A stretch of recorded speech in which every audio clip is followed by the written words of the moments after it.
அன்பானவர்களே, இன்றைக்கான தெய்வ வார்த்தை 2 நாளாகமம் 1ஆம் அதிகாரம் 1ஆம் வசனம்.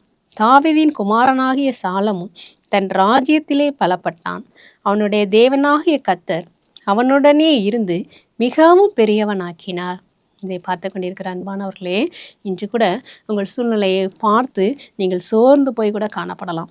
இன்று என்னுடைய வாழ்க்கையில உயர்வு உண்டா என்று கேள்வியோடு கூட காணப்படலாம். கையில் இருக்கிற வருமானத்தை பார்த்து இந்த நாட்களில் என் பிள்ளைகளுடைய எதிர்காலம் எப்படி இருக்கும் என்று நீங்கள் பயந்து காணப்படலாம். இன்று ஆண்டவர் உங்களோடு கூட பேசுகிறார். சாலமோன்கிற ராஜா பலப்பட்டதுக்கு முழு காரணம் இயேசு சாமி அவனோடு கூட இருந்து அவனை மிகவும் பெரியவனாக்கினார் என்று இந்த வசனம் சொல்கிறது.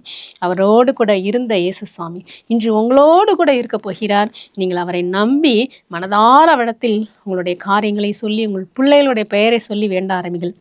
நிச்சயமாக மிகவும் பெரியவர்களாய் உங்கள் வாழ்க்கையில நீங்கள் உயர்வதற்கு, உங்கள் பிள்ளைகள் மேன்மை அடைவதற்கு ஆண்டவர் உங்களுக்கு உதவி செய்வார். நீங்கள் அதை பார்ப்பீர்கள். God bless you.